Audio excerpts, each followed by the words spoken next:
The crystal chandeliers cast golden light across the dining room, where 30 guests sat in carefully arranged hierarchy. Zara's hands trembled as she carried the silver platter, her black uniform pristine, her natural coils pulled into a tight bun that made her scalp ache. She'd worked in the Kim mansion for only 3 weeks, but she'd already learned the most important rule: be invisible, especially around Mrs. Kim. Ji-hee Kim sat at the opposite end of the table from her husband, dripping in diamonds that cost more than Zara would make in 10 lifetimes. The woman's porcelain face remained frozen in a polite smile as she conversed in Korean with the older guests, family members, business associates, people whose approval meant everything in this world. At the head of the table, Jae-won Kim watched it all with eyes like black ice. The dragon tattoo crawling up his neck seemed to pulse with life as he shifted, the 4 undone buttons of his white shirt revealing tan skin and barely restrained power. He terrified Zara, but not nearly as much as his wife did.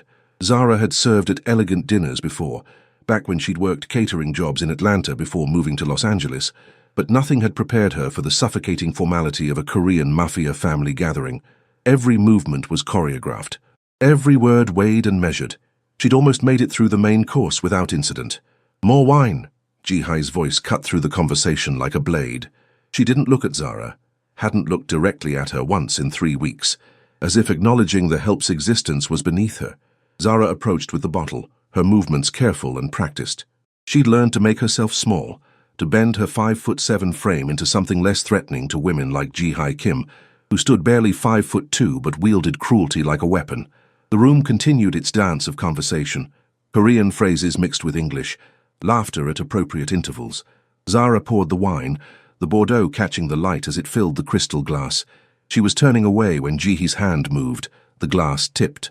Red wine exploded across the white tablecloth, splashing onto Ji-hee's ivory Chanel dress in a crimson stain that spread like blood. The conversation died instantly. "You clumsy fool!" Ji-hee shot to her feet, her face contorting with rage. The porcelain mask shattered, revealing the venom beneath. "Look what you've done. I'm so sorry, Mrs. Kim. Sorry?" Ji-hee's laugh was shrill, cutting. "Do you know how much this dress costs? More than your pathetic life is worth." Zara's cheeks burned with humiliation as 30 pairs of eyes fixed on her. She grabbed a napkin, reaching to help clean the stain. Ji-hee slapped her hand away. "Don't touch me with your filthy hands." "Ji-hee." Jae-won's voice was quiet. Too quiet. The kind of quiet that preceded violence. His wife ignored him, switching to Korean as she addressed the table. Zara caught enough to understand she was being called incompetent, stupid, unworthy of working in a respectable household. Then Ji-hee's eyes traveled over Zara's face, her natural hair, her dark mahogany skin. When she spoke again, it was in English, clear, deliberate, designed to wound. "This is what happens when you hire these people. They're only good for scrubbing toilets, not serving civilized company." Her lips curled. "Look at that hair, like she stuck her finger in an electrical socket. Probably hasn't seen a comb in weeks." The words landed like physical blows. Zara's vision blurred with tears. She refused to let fall. She'd heard it all before. The comments about her hair, her skin, her worth, but never like this, never in front of so many people. "That's enough." Jae-won stood, the movement fluid and predatory. "She ruined my dress. I want her fired. Tonight. Get her out of my sight. I said enough." The temperature in the room plummeted. Jae-won's voice remained soft, but something deadly laced each syllable. He moved around the table with lethal grace, the dragon tattoo seeming to coil tighter around his throat. "The wine spilled because you knocked the glass over yourself. I watched you do it." Ji-hee's face paled. "What are you... Did you think I wouldn't notice? Did you think I'm blind to your petty cruelties?" He stopped directly in front of his wife, towering over her. "For 3 weeks, I've watched you torment this woman, watched you make her life miserable for the crime of existing in your presence. She's just a maid. She's a human being, something you seem to have forgotten how to be." The room held its collective breath. This wasn't how things were done. Wives weren't challenged in front of guests, certainly not by husbands in their world, where saving face meant everything. But Jae-won had never been good at following rules. He turned to Zara, and for the first time she saw something in his eyes beyond cold authority. Something that looked almost like regret. "Are you all right?" The question, asked gently in front of 30 witnesses, broke something in Zara's chest. When was the last time anyone had asked if she was all right? Yes, sir. Did my wife spill that wine herself? Zara's throat closed. To answer truthfully was to make an enemy. To lie was to betray the man whose eyes pleaded with her to tell the truth. Yes, she whispered. She did. Ji-Hai's shriek of outrage split the air. You lying bitch! How dare you! How dare you! Jaewon's hand shot out, gripping his wife's wrist before she could strike Zara. How dare you raise your hand to her? How dare you speak to her that way? How dare you embarrass me and yourself in front of our guests with your racism and cruelty? He released her wrist like it burned him. Then, deliberately, he removed the platinum wedding band from his finger and set it on the table with a decisive click. I want a divorce. The room erupted. Gasps in Korean and English. Ji-Hai staggered backward, her face cycling through shock, rage, and disbelief. You can't. We have an agreement. Our families arranged a marriage between two people who've hated each other since the wedding night. I've honored that agreement for 5 miserable years. No more. He turned to address the table, switching to Korean for the benefit of the elders. Zara didn't understand all the words, but she understood the tone. Final. Absolute. The declaration of a man who'd made his decision and would not be swayed. When he switched back to English, his eyes found Zara's. You're dismissed for the evening. Go upstairs. Rest. Tomorrow we'll discuss your new position. New position? Ji-Hai's voice rose to a screech. You're choosing her over me? A maid? Careful. The single word dropped like a guillotine blade. The next insult you speak will be the last words you ever say in this house. Choose wisely. Ji-Hai's mouth snapped shut, but the hatred burning in her eyes promised this wasn't over. Zara fled the dining room on shaking legs, her heart pounding so hard she thought it might burst. Behind her, the silence finally broke into chaos. Raised voices, demands for explanation, the sound of Ji-Hai's hysterical sobbing. She made it to her small room on the 3rd floor before the tears came. She'd just witnessed something impossible. A Mafia boss choosing a black maid over his wife in front of his entire organization. She should be terrified. Instead, as she replayed the look in Jaewon Kim's eyes when he'd asked if she was all right, Zara felt something far more dangerous than fear. Hope. Zara didn't sleep. How could she? Knowing that downstairs her entire future was being decided by people who considered her less than human.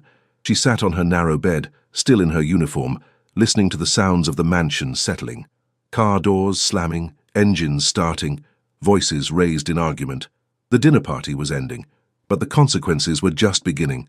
At 2 a.m. a knock sounded on her door. She opened it to find Mrs.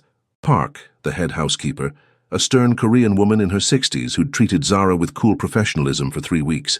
Mr. Kim requests your presence in his study. Terror and anticipation warred in Zara's chest. Now? Now. She followed Mrs. Park through the silent mansion, their footsteps echoing on marble floors. The study was on the 2nd floor, behind heavy oak doors that opened to reveal floor-to-ceiling bookshelves, leather furniture, and Jaewon Kim standing by the window overlooking the grounds. He'd removed his suit jacket. The white shirt, with its 4 undone buttons, revealed more of the dragon tattoo, the creature's tail disappearing beneath fabric. He held a glass of whiskey and didn't turn when she entered. Sit. Zara perched on the edge of a leather chair, her hands clasped in her lap. Mrs. Park had vanished, closing the doors and leaving them alone. Do you know why I hired you? Jaewon asked the window. No, sir. 3 weeks ago, I went to a diner in Koreatown. You were working there, 3rd shift, exhausted, running between tables with a smile you didn't feel. Finally he turned. His eyes were bloodshot. Whether from alcohol or exhaustion, she couldn't tell. I watched you handle a drunk customer who grabbed your ass. Watched you smile and deflect and somehow get him to leave without causing a scene, and I thought, that's someone who knows how to survive. Zara's breath caught. He'd been watching her before she'd even known he existed. I needed someone in my house, someone who understood what it meant to be invisible, who knew how to navigate hostile territory. He took a drink, the whiskey catching the lamplight. But I also wanted to see you every day, even if I couldn't have you. The confession hung in the air between them. You're married, Zara whispered. I was married. As of tonight, that arrangement is finished. He moved closer, each step deliberate. Ji-Hai will leave tomorrow. I've already made the arrangements. Her family will protest, but they'll accept it. They have no choice. Because I'm the one with the power. Yes.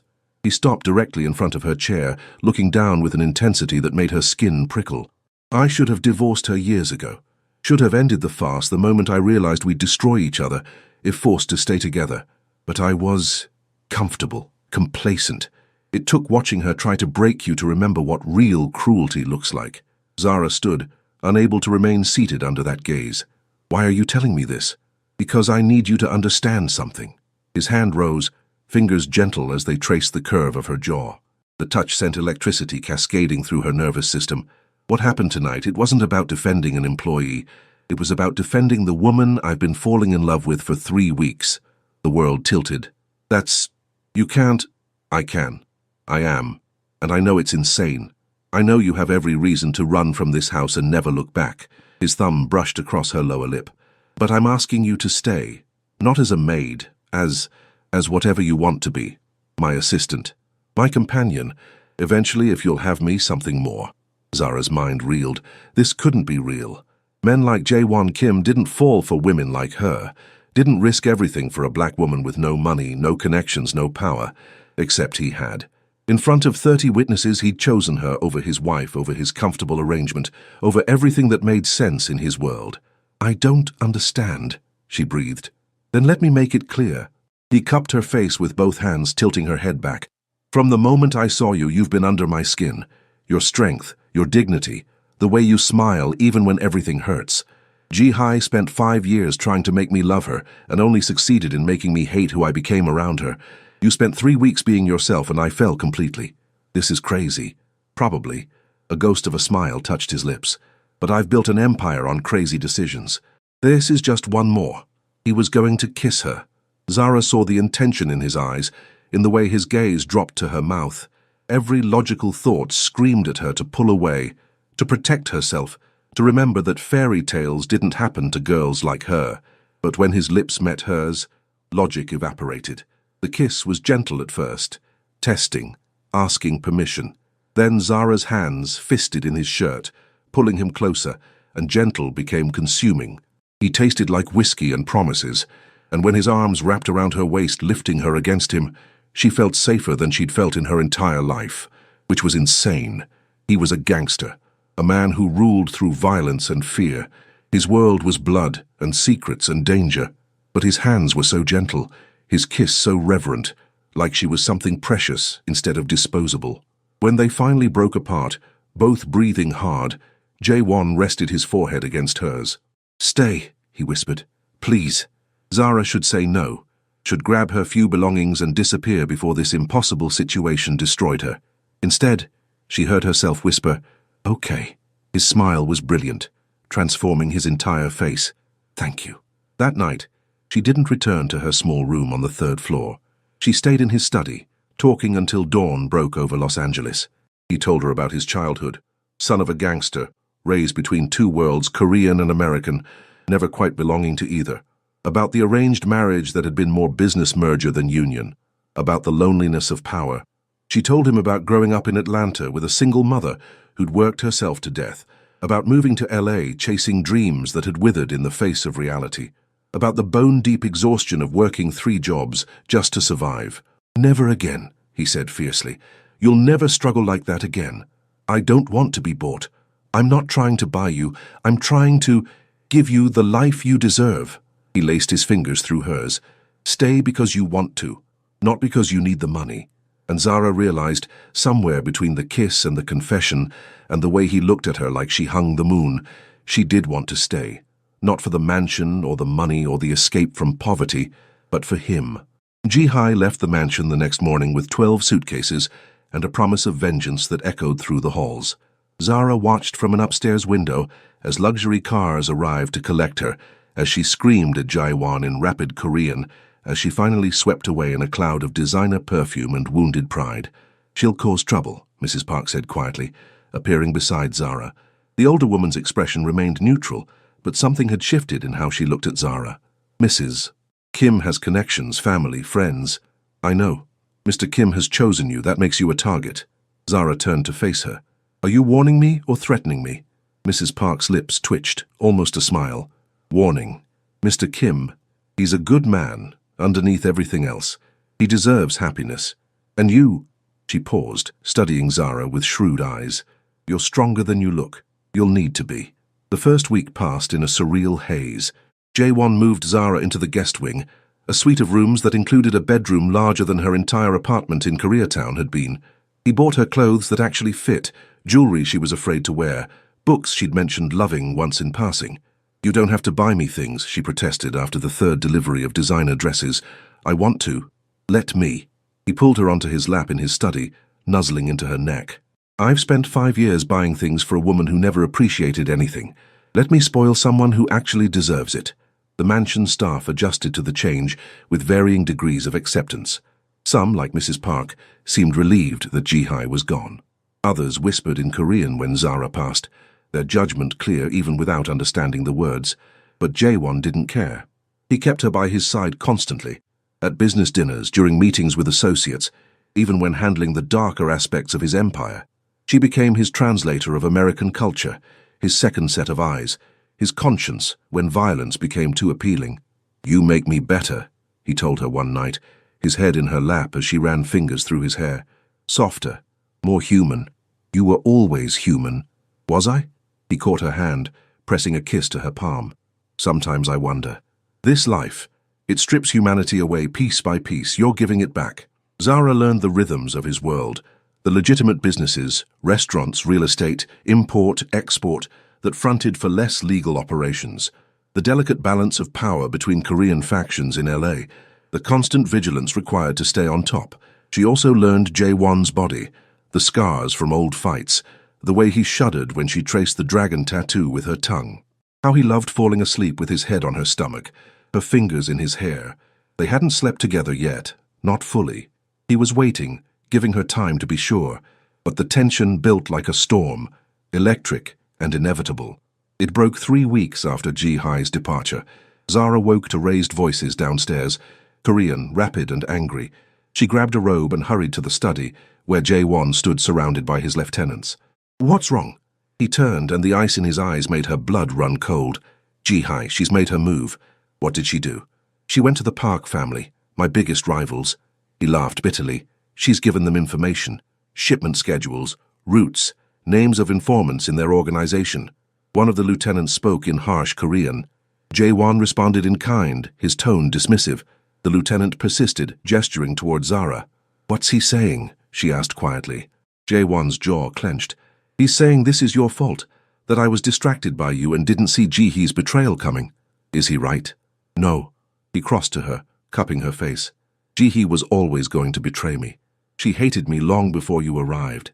You're not the cause, you're the excuse she used. But Zara could see the doubt in his lieutenant's eyes, the way they looked at her. This black woman who'd somehow bewitched their boss into throwing away a strategic marriage. I should go, she said. Leave the city. If I'm gone, Ji-hai loses her leverage. No. The word was absolute. You're not going anywhere. Jae-won. I said no. He turned to his men, switching to Korean. The conversation was heated, voices rising. Finally, he barked what was clearly an order, and they filed out, leaving them alone. What did you tell them? That you're under my protection, that anyone who harms you answers to me, and that Ji-hee has made herself an enemy of this organization. He pulled Zara against him, his heart pounding beneath her ear. I won't let her hurt you, won't let anyone hurt you. What are you going to do? What I should have done years ago, end this completely. The war began quietly. Shipments disappeared, informants went silent. The Park family made moves that should have crippled Jae-won's operations, guided by Ji-hai's insider knowledge. But Jae-won was always 3 steps ahead. For every move they made, he countered with something more devastating. Money disappeared from Park accounts. Their legitimate businesses faced sudden inspections. Key allies switched sides. And through it all, he kept Zara close. His secret weapon, his motivation, his reason for fighting harder than he'd ever fought before. She's worth more than you ever were, he told Ji-hai during the one phone call she dared to make, his voice carrying through the study where Zara listened. You gave me 5 years of misery. She's given me 3 weeks of happiness. There's no comparison. Ji-hai's response was shrill, venomous. Jae-won listened calmly, then said something in Korean that made her fall silent. What did you say? Zara asked when he hung up. That if she comes near you, there won't be a hole deep enough for her to hide in. He pulled Zara into his arms. I meant it. That night, Finally, they gave in to the attraction that had been building since that first kiss. Jae-won made love to her with a tenderness that brought tears to her eyes, whispering in Korean and English, promises and prayers mixed together. "You're mine now," he breathed against her skin. "Completely. Yours," she agreed, and meant it. The attack came on a Tuesday night. Zara was in the garden, a sanctuary she'd claimed as her own in the sprawling mansion grounds, when the first gunshots shattered the silence. Security swarmed immediately, pulling her back toward the house as chaos erupted. Men in black emerged from vehicles parked outside the gates, weapons drawn. The Park family making their statement. Jae-won appeared like an avenging angel, gun in hand, the dragon tattoo seeming to writhe as he moved. "Get her to the safe room. I'm not leaving you. Now!" The command brooked no argument. Mrs. Park materialized, grabbing Zara's arm and hauling her through the mansion's hidden passages. The safe room was in the basement. Reinforced steel, enough supplies for a week. Communications equipment that kept them connected to what was happening above. Through security cameras, Zara watched the firefight. Watched Jae-won move with lethal precision, dropping attackers with calm efficiency. Watched his men defend their territory with the organization of a military operation. It lasted 15 minutes. When the smoke cleared, 5 Park soldiers lay dead or wounded. None of Jae-won's men had fallen. "It's a message," Mrs. Park said grimly. "They're testing his defenses. Because of me. Because of Ji-hye's pride. You're just the excuse." The older woman's expression softened. "Mr. Kim chose you, child. That makes you family. We protect family." When Jae-won finally came for her, he was covered in blood, none of it his. He pulled Zara into his arms, holding her so tightly she could barely breathe. "I'm okay," she whispered. "I'm okay. They came for you. To my home. To take what's mine." His voice shook with barely controlled rage. "No more. This ends tomorrow. What are you going to do? End it. Completely." He pulled back, framing her face with hands that still trembled. "But I need you to trust me. What happens next, it won't be pretty, it won't be legal, and you can never speak of it. I trust you." The next day, Jae-won called a meeting. Not with his organization, with the Park family leadership. A formal sit-down, mediated by neutral parties, held on neutral ground. Ji-hye attended, her face a mask of triumph. She thought she was winning, thought she'd finally found a way to destroy the husband who'd humiliated her. She was wrong. Zara watched via secure video feed as Jae-won laid out his case, not in anger but in cold, calculated precision. He presented evidence of Ji-hye's betrayal, not just to him, but to both families. How she'd manipulated information, playing both sides, hoping they'd destroy each other and leave her to claim the pieces. "She's not loyal to you," he told the Park family head. "She's loyal only to herself, and when you're no longer useful, she'll betray you too." He showed bank records, communications, proof that Ji-hye had been skimming money from both organizations, building her own nest egg while everyone else bled. The Park's expressions shifted from triumph to fury. Ji-hye's mask cracked, revealing panic beneath. "You have a choice," Jae-won said calmly. "We can continue this war, which benefits no one but her, or we can end it, return to the old agreements, and deal with the real traitor together." The Parks looked at Ji-hye, at the evidence, at the woman who'd promised them victory and delivered only chaos. "She's yours," the Park family head said finally. "Do with her as you will." Jae-won's smile was cold. "I don't want her. She's contaminated. Toxic." He stood, buttoning his suit jacket with deliberate precision. "But I want her gone, out of LA, out of California. If I ever see her face again, there won't be enough of her left to identify." Ji-hye opened her mouth, to protest, to threaten, to curse.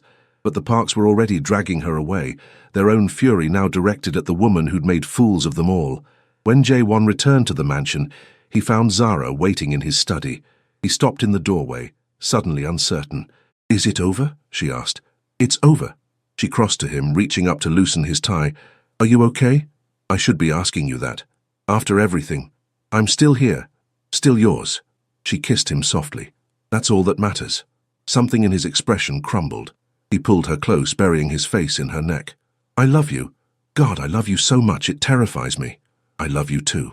They stood there, holding each other as the sun set over Los Angeles. Two people from different worlds, bound together by something stronger than logic or propriety or fear. "Marry me," Jae-won whispered. Zara pulled back, searching his face. "What?" "Marry me. Not because of tradition or arrangement or family pressure, but because I want to wake up next to you every day for the rest of my life." He dropped to one knee, pulling out a ring, not the gaudy diamond Ji-hai had worn, but a simpler band of platinum set with a single, perfect sapphire. "Marry me because you love me, because I love you, because together we're unstoppable." Tears streamed down Zara's face. A month ago, she'd been a struggling waitress. Now she was being proposed to by a Mafia boss who'd chosen her over everything. "Yes," she breathed. "Yes." His kiss tasted like victory and promises, and forever. The wedding took place 3 months later, not the traditional Korean ceremony Ji-hai's family had demanded, but something new. Something that honored both their heritages while creating something uniquely theirs. Zara wore a dress that celebrated her curves, her natural hair styled in elegant coils crowned with flowers. Jae-won wore a traditional hanbok in midnight blue, the dragon tattoo visible above the collar. The guest list was small. Mrs. Park cried through the entire ceremony. Jae-won's grandmother, who'd flown in from Seoul, clasped Zara's hands and said something in Korean that made Jae-won's eyes shine with unshed tears. "She said you saved me," he translated. "She said she'd been praying for someone to bring me back to life, and the gods sent you." Later, at the reception held in the mansion's gardens, Zara stood with her new husband and surveyed the impossible reality of her life. 6 months ago, she'd been invisible, disposable. Another struggling black woman in a city that chewed people up and spit them out.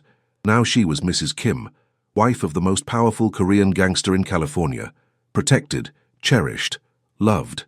"Any regrets?" Jae-won asked, pulling her close as music drifted through the warm evening air. "Not one. Even knowing what I am, what I do?" She turned in his arms, looking up at the man who'd defended her, chosen her, made her his entire world. "Especially knowing what you are. You're mine, Jae-won Kim. The good and the bad and everything in between." "Yours," he agreed. "Always." News reached them a week later. Ji-hai had left California entirely, fleeing to the East Coast with what remained of her stolen fortune. The Park family had put a price on her head, but Jae-won called it off. "Let her go," he told his lieutenants. "She's already lost everything that mattered. That's punishment enough." But it wasn't mercy. It was indifference. Ji-hai had become irrelevant the moment she'd walked out of his life. Zara, meanwhile, had become everything. She took over management of Jae-won's legitimate businesses, her fresh perspective and genuine care for employees, transforming them into more than just fronts. The restaurants flourished. The real estate holdings expanded. Even the import-export business found new markets under her guidance. "You're better at this than I am," Jae-won admitted one night, reviewing quarterly reports. "I just care about the people. You were always focused on the power. And now," she smiled, tracing the dragon tattoo at his throat, "now you focus on us.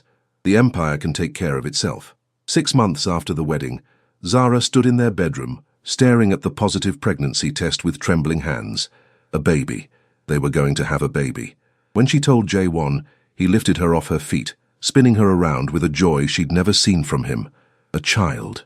Our child. "Are you happy?" "Happy doesn't begin to cover it." He set her down gently, his hand settling over her still flat stomach. "You've given me everything, Zara. A reason to be better. A reason to build instead of just control. And now, a future." That night, lying in their bed with his arms around her, Zara thought back to that terrible dinner. The humiliation. The wine staining white fabric. Ji-hai's cruel words. If someone had told her then that 6 months later she'd be here, married, loved, carrying the child of the man who'd defended her, she never would have believed it. But sometimes, the impossible became real. Sometimes fairy tales happened to girls like her. And sometimes, the most dangerous man in Los Angeles turned out to be the safest place to fall. The nursery overlooked the garden, where Zara had once hidden from the world. Now it was painted in soft yellows and greens, filled with toys and books and love. Jae-won sat in the rocking chair, their daughter, Mia, sleeping against his chest. At 4 months old, she had Zara's rich brown skin and Jae-won's dark eyes, a perfect blend of both their heritages. "She's going to be spoiled rotten," Zara said from the doorway. "Absolutely." He didn't look up, his attention completely absorbed by the tiny human in his arms. "She's a princess. My princess. Our princess." "Our princess," he agreed, finally meeting her eyes. The love there still took her breath away. "Thank you." "For what?" "For staying. For giving me this. For being brave enough to love someone like me." Zara crossed to him, kissing the top of his head. Thank you for choosing me, for seeing me when everyone else looked through me. In the distance, the sounds of the mansion continued. Mrs. Park directing staff, security making their rounds, the business of the empire running smoothly. But here, in this room, there was only love. Ji-hye had tried to break her, had tried to make her small and worthless and invisible. Instead, she'd inadvertently given Zara everything, because Jaewon's revenge hadn't been the divorce or the public humiliation. It hadn't been the war with the Parks or Ji-hye's exile. His revenge had been choosing happiness, choosing love, choosing the woman Ji-hye had tried to destroy, and making her a queen. And as Mia stirred in her father's arms, opening her eyes to look at the two people who loved her more than anything in the world, Zara knew. This was the life she'd been meant for all along. She'd just had to survive long enough to find it.